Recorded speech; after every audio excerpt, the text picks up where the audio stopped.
అదే RTV app వార్తల్ని క్షణాల్లో చదివే అవకాశం ఉంటుంది. ఒక న్యూస్ పేపర్, ఒక టెలివిజన్ ఛానల్ మీ చేతుల్లో ఎప్పుడు ఉంటాయి. అంగన్వాడీలు కనీస వేతనం అమలు చేయాలి. ఈ రోజు గవర్నమెంట్ ఉద్యోగస్తులకు ఇస్తున్న ఇన్సెంటివ్స్ అన్ని ఇవ్వాలి అని మేము అడుగుతున్నాము. మరి అవి అడిగినప్పుడేమో మీరు గవర్నమెంట్ ఉద్యోగస్తులు కాదు అంటారు. మరి ఇక్కడ సంక్షేమ పథకాలు వర్తింపచేయమంటే మీరు గవర్నమెంట్ ఉద్యోగస్తులు అంటారు. ఇది ఎంత అన్యాయం అంటే ఈ రోజు అంగన్వాడీలతో వెట్టి చాకరీ చేయించుకుంటున్నారు ప్రభుత్వాలు. గతంలో 42 రోజుల సమ్మెలో ఇదే గౌరవ సీఎం గారు మా టెంట్ల దగ్గరికి వచ్చి మేము అధికారంలోకి వస్తే మీ సమస్యలన్నీ అంగన్వాడీ సమస్యలన్నీ పరిష్కరిస్తామని చెప్పేసి హామీ ఇచ్చారు. మరి హామీ సంవత్సరం అయింది, ఇంతవరకు అమలు చేయకపోగా మాకు పని మీద పని ఇంకా ఒత్తిడి తెస్తున్నారు. ఈ యాప్ల పని భారం ఎక్కువైపోయింది. ఈ యాప్లు పని చేయక అంగన్వాడీలు చాలా మెంటల్ టార్చర్ పడుతున్నారు. వయసు అయిపోయిన వాళ్ళు ఉన్నారు. 10th క్లాస్ కేవలం 10th క్లాస్తో అంగన్వాడీ వర్కర్ ఉద్యోగంలోకి చేరారు. మరి ఈ రోజు సాఫ్ట్వేర్లు 30 లక్షల ప్యాకేజ్ తీసుకున్నంత సాఫ్ట్వేర్లు చేసినంత పని మేము చేస్తున్నాము. రాత్రి లేదు, పగలు లేదు. చేసినప్పటికి కూడా ఆ యాపుల్లో పేర్లు ఉండటం లేదు, ఎగిరిపోతున్నాయి.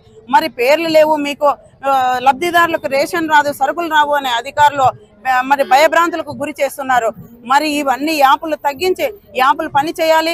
సెల్ ఫోన్లో మంచి పనిచేసే ట్యాబ్లు ఇవ్వాలి. అంగన్వాడీలకు పనిభారం తగ్గించాలి. సంక్షేమ పథకాలు వర్తింప చేయాలి. కనీస వేతనం ఇవ్వాలి.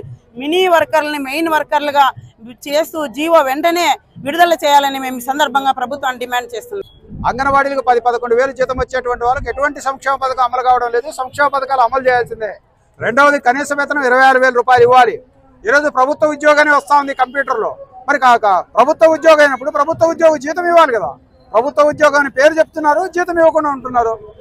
మరి సంక్షేమ పథకాలు ఇవ్వరు, కనీస వేతనం ఇవ్వకుండా ఈరోజు ఎట్టి చాకరీ అంగన్వాడీ వర్కర్స్తో, హెల్పర్స్తో, మినీ టీచర్స్తో ఎట్టి చాకరీ చేయిస్తోంది ప్రభుత్వం. ఆ రకంగా దాని మీదనే ఈరోజు ఉద్యమించడం జరిగింది. సంవత్సరమైంది కూటమి ప్రభుత్వం, తెలుగుదేశం కూటమి ప్రభుత్వం వచ్చి వాళ్ళకి ఎటువంటి అంగన్వాడీ వర్కర్స్ అండ్ హెల్పర్స్కి ఎటువంటి సౌకర్యం చేయలేదు. దీని మీద మొదటి ఈరోజు ప్రభుత్వాన్ని హెచ్చరిక చేయడానికే ఈరోజు రాష్ట్ర వ్యాప్తంగా అంగన్వాడీ వర్కర్స్ అండ్ హెల్పర్స్ చేస్తూ ఉన్నారు. ఈరోజు ప్రభుత్వం తక్షణం వాళ్ళకు 26,000 రూపాయలు వేతనం ఇవ్వాలి. అదేవిధంగా మినీ సెంటర్ను మెయిన్ సెంటర్గా గుర్తించాలి. అదేవిధంగా ఆయాలు ఉన్నారు, వాళ్ళందరికీ కూడా వేతనాలు పెంచాలి, ప్రమోషన్ ఇవ్వాలని చెప్పేసి ఏదైతే కోరుతున్నారో అది వెంటనే రాష్ట్ర ప్రభుత్వం అమలు చేయాలని.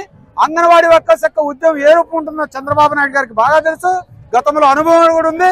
కాబట్టి భవిష్యత్తులో ఉద్యమానికి పోకుండా వాళ్ళ కోరికలు పరిష్కరించాలని చెప్పేసి CI2 రాష్ట్ర కమిటీగా రాష్ట్ర ప్రభుత్వాన్ని విజ్ఞప్తి. మరిన్ని వీడియోస్ కోసం ఛానల్ ని సబ్స్క్రైబ్ చేయండి. లేటెస్ట్ అప్డేట్స్ కోసం వాట్సాప్ ఛానల్ ని ఫాలో అవ్వండి. ఆ లింక్ డిస్క్రిప్షన్ లో ఉంది.